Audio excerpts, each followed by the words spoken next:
Мен бардык күндө эле мындай бирдей эле өттүк.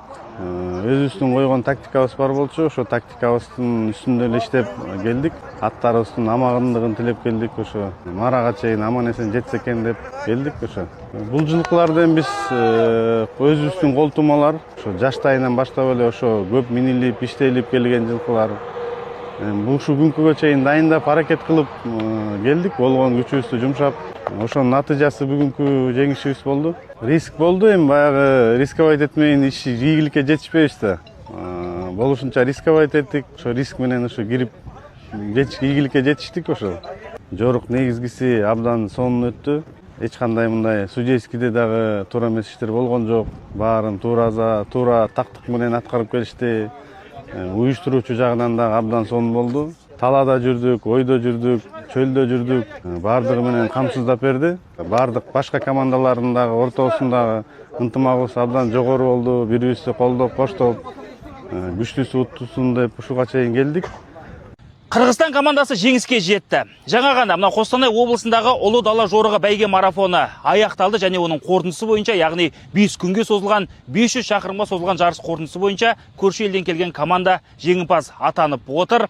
Олар осы 500 шақырым аралықта өте сенімді өтті. Енді оның алдындағы дайындықтың да тыңғылықты жүргенін айта кету керек. Команда жетекшісі жаңа ғана көктемнен бері жорыққа арнайы әзірліктің жүргізілгенін және дәл осы бәйге барысында арнайы тактика құрғанын, арнайы жоспар құрғанын айтып өтті. Соның арқасында міне 3 атпен 500 шақырым қашықтықты рекордтық көрсеткішпен бағындырып отыр. Енді құттықтаймыз көрші елдің командасы. Ең бастысы біз о бастан айтып жүрміз ғой, жарыс әділ өту керек, таза өту керек және объективті болу керек, нағыз жүйрік жеңіске жету керек деп, міне соның нәтижесі Қырғызстан командасы өз мықтылығын биыл дәлелдеді. Олар 3 рет қатысқан болатын Ұлы дала жорығы бәйге марафонына, міне 3-шісінде жеңімпаз атанып отыр. Және енді осы еңбектері ақталып отыр. Өкінішке орай қазақстандық командалар Қырғызстан командасынан артық жоғары нәтиже тіркей алмады. Екінші орында Ақтөбе облысының командасы, үшінші орында осы жергілікті, яғни Қостанай облысының командасы. Бас аяғы 6 команда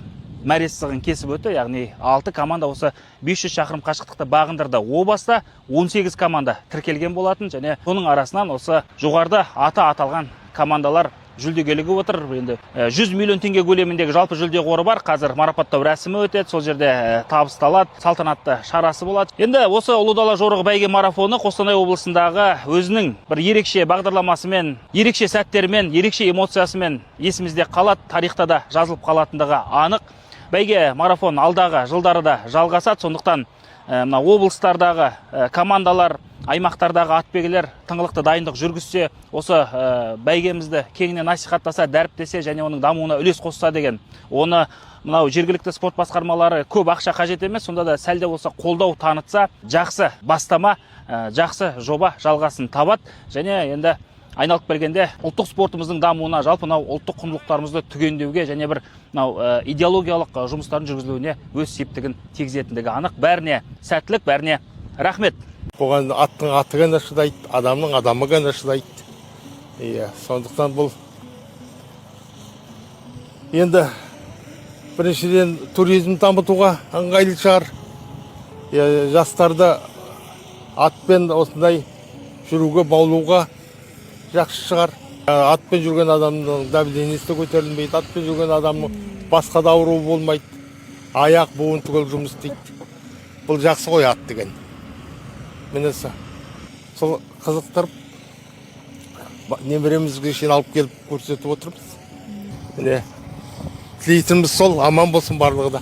Ассалаумағалейкум, құрметті Қостанай облысының қонақтары, тұрғындары, жанкүйерлері. Міне 5 күнге созылған Ұлы дала жорығы өз мәресіне жетіп жатыр. Қостанай облысы құрама командасы жалпы командалық есепте жүлделі 3-ші орынға ие болды. 2-ші орынға Ақтөбе облысы және жеңімпаз Қырғызстан мемлекеті 1-ші орынға ие болды. Біздің міне Қостанай облысы әкімдігінің дене шынықтыру және спорт басқармасы тарапынан бекітілген ұйымдастырушы алқалары өз жұмыстарын 100% атқарды деп сенімдемін. Өйткені 5 күнге созылған осы жорықта осы біздің әріптестеріміз тынбай еңбек етіп, барлық жұмыстарды атқарып, ешқандай жұмысқа арланбай, барлық жұмыстарды жоғары деңгейде өткізуіне үлестерін қосты.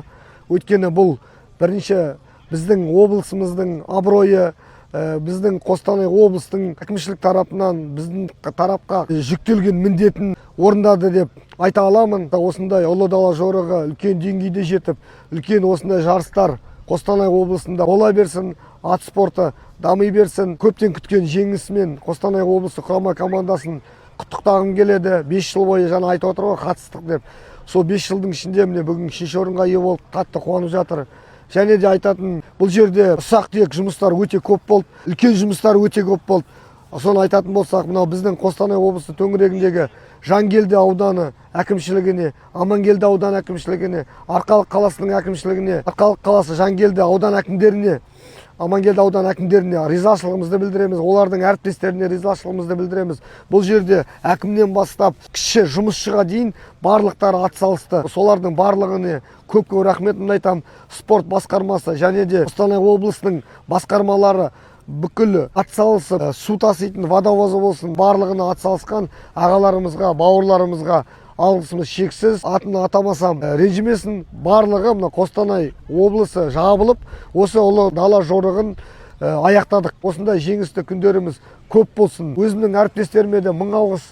Өйткені қасымда жүрді, таңертеңнен кешке шейін үлкен жұмыс атқарылды деп есептейміз. Ұлттық спортымыз ары қарай дами берсін, тек қана жеңістер болсын. Осы қазақ елін барлық жеңістерімен шын жүректен құттықтаймын. Және де осы ұлы дала жорығының федерация мүшелеріне алғысымыз шексіз. Өйткені осындай деңгейде өткізу өте оңай емес.